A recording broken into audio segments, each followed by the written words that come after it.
Здравствуйте, дорогие друзья! Сегодня мы ознакомимся с воспоминаниями советского ветерана, который в годы Великой Отечественной войны служил наводчиком в расчете знаменитой «сорокопятки». В 1943-44 годах эти пушки уже устарели. Вступая в бой с немецкими танками, артиллеристы всегда несли большие потери. Пережить два-три серьезных боя считалось большой удачей. Не забывайте оценить видео, а также оставить свое мнение по данному материалу. Ну а мы начинаем. Я родился в 1914 году в селе Ёрзовка, Дубовицкого района Сталинградской области. Родители простые рабочие, детей в семье было двое, я и старшая сестра. Окончил 7 классов, работал в механических мастерских. В 1930 году вместе с родителями переехал в Сталинград, построили небольшой дом. В 17 лет поступил работать на завод «Баррикады», на котором трудился практически всю жизнь, если не считать тех лет, что воевал на фронте. Я довольно быстро освоил специальность артиллерийского слесаря. Эта довоенная специальность значится в моей сохранившейся красноармейской книжке. В 1939 году познакомился со своей будущей женой Шурой, и оба поняли – быть нам вместе. Забегая вперед, скажу, что оно так и получилось. Вскоре поженились, прожили вместе 50 с лишним лет, вырастили двоих сыновей, дождались внуков. Старший сын Валерий родился в апреле 1940 года, а 22 июня 1941 года началась война, которая перечеркнула всю жизнь нашей семьи на две части – до и после. Завод, на котором я трудился, был оборонного значения. Если уж простые фабрики во время войны работали без выходных, то завод «Баррикады», выпускавший артиллерийские изделия, работал день и ночь. Многие даже ночевали на заводе, чтобы сэкономить время на дорогу и немного больше отдохнуть. Но часто выходило так, что отдыха не получалось.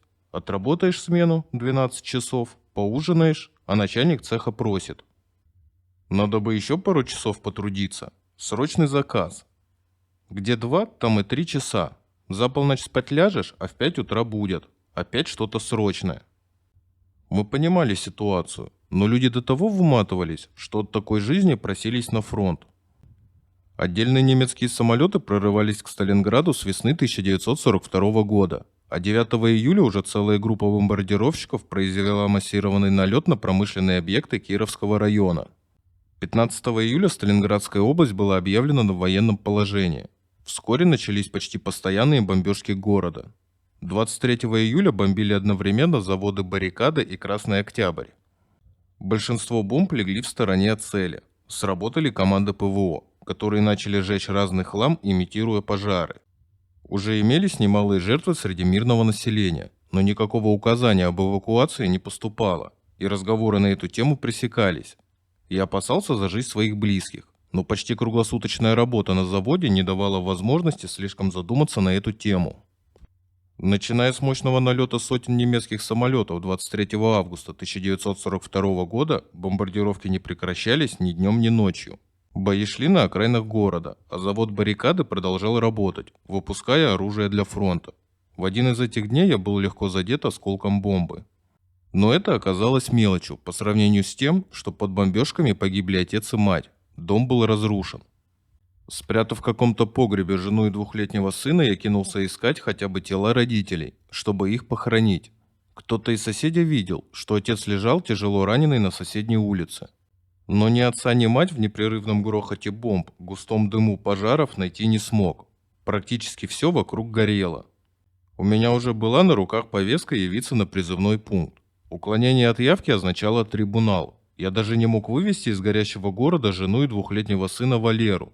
Попрощался с обоими. Жене сказал: переждете бомбежку здесь, в погребе, а потом перебирайтесь к родне, выловлю. Никто из нас не знал, что расстаемся на долгих 3,5 года. Всех масштабов трагедии жителей Сталинграда, которых начали эвакуировать буквально в последний момент, ни я, ни Шура не могли даже представить. Как не могли представить, что в городе развернется ожесточенное сражение, которое будет длиться до февраля 1943 года. Я побежал на призывной пункт, бежал как на передовой, под огнем, падая, когда слышал свист бомб, и пережидая очередную серию взрывов. О себе не думал, хоть бы остались в живых жена и сын. Можно представить, что творилось на призывном пункте. Призывников, в основном мальчишек 18-20 лет, да и тех, кто постарше, мне было 28, безоружных, необученных, срочно выводили из огня, чтобы сформировать роты и батальоны, хотя бы наскоро обучить и вооружить. Меня, как опытного специалиста по артиллерийской технике, планировали отправить на курсы артиллеристов, которых на фронте не хватало. Часть призывников, уже имевших военную подготовку, вооружали и присоединяли к вступающим в бой подразделениям. Я не хотел покидать Сталинград, желая быть ближе к жене и сыну. Может, как-то удастся им помочь. Но на мои просьбы пойти добровольцем ответили отказом. Нам специалисты нужны, из винтовки любой выстрелит. А кто их танки уничтожать будет? И начался мой долгий путь от одного города в другой. Началась учеба, но немцы продвигались вперед, и курсантов перевозили дальше на восток. Бог знает, сколько я пережил за зиму 42-43 года, не зная, что с Шурой и Валерой. Слишком много тяжелого свалилось сразу. В один день погибли отец с матерью. Я часто видел во сне жену с сыном, двух единственных оставшихся на свете близких людей. Живы или нет? Весной 43-го года пришло письмо от жены, что они живы. Всю осень и зиму пробыли в осажденном Сталинграде, а весной добрались до поселка Иловли, к родне, в 70 километрах от города. Теперь я был спокоен. А нас, курсантов, перевезли еще дальше на восток. В каком-то городке я наконец окончил курсы артиллеристов, получил звание сержант, самую главную специальность наводчик, он же заместитель командира расчета противотанковой пушки калибра 45 мм. Пробыв месяц в запасном полку, в ноябре 1943 года был направлен на фронт и сразу попал на передовую. «Прощай, Родина», так называли солдаты наши пушки.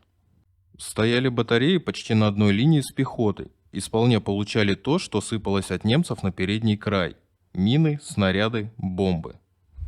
Вроде и не слишком холодная зима на Украине, откуда начал я свой боевой путь, но на зиму намерзся так, что вспоминать не хочется.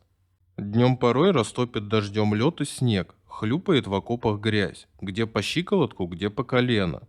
Тащат бойцы охапки веток, кое-как насобирав их в голой степи, или несколько пучков камыша, а после заката мороз. Шинель застывает, как колокол. Прыгнешь в окоп и висишь на твердой обледеневшей шинели. Обомнешь ее кое-как, а под ногами ледяная каша.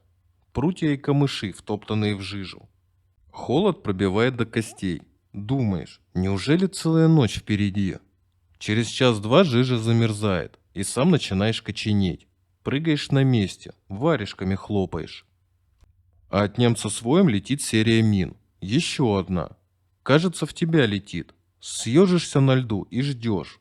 Вот он, конец. А когда особенно сильный обстрел начинают, не выдерживали нервы. В кого-то попало, раненый рядом кричит: «Убили меня!» Не раз в эти минуты приходят мысли. Лучше уж сразу, чем так мучиться. Утром по траншее идешь, один убитый лежит, второй, третий в грязи утонул. Лишь подошвы торчат. Пулемет разбитый, а возле него малец скулит. Пальцы на руке поотрывало. Успокоишь, поможешь перевязать. Не плачь, паря, живым домой вернешься. Высматриваем кухню. Кто по глазасти кричит: «Вот она, разбитая лежит». Ну все, значит, до вечера голодные будем сидеть. Солнце взойдет, как-то легче становится. Наши гаубицы по немцам шарахнут, пехота постреляет, старшина хлеб с махоркой тащит. Запьем ломать водой, покурим, оживаем. К войне быстро привыкаешь. Я потом стыдился своих малодушных мыслей о смерти. Жена, сын тебя ждут. Надо жить. Приходил опыт. Да и возраст уже не мальчишеский. 30 лет в марте 44-го стукнуло. Для 18-летних мальчишек почти дядя. В общем, мне везло. Участвовал в наступлениях, отбивал танковые атаки. Получил медаль за отвагу, когда батарея подожгла несколько немецких танков и помогла пехоте сдержать прорыв. На этом сегодня все. Конец первой части. Если понравилось видео, то поддержите его лайком, а канал подпиской. Всем пока. До новых встреч.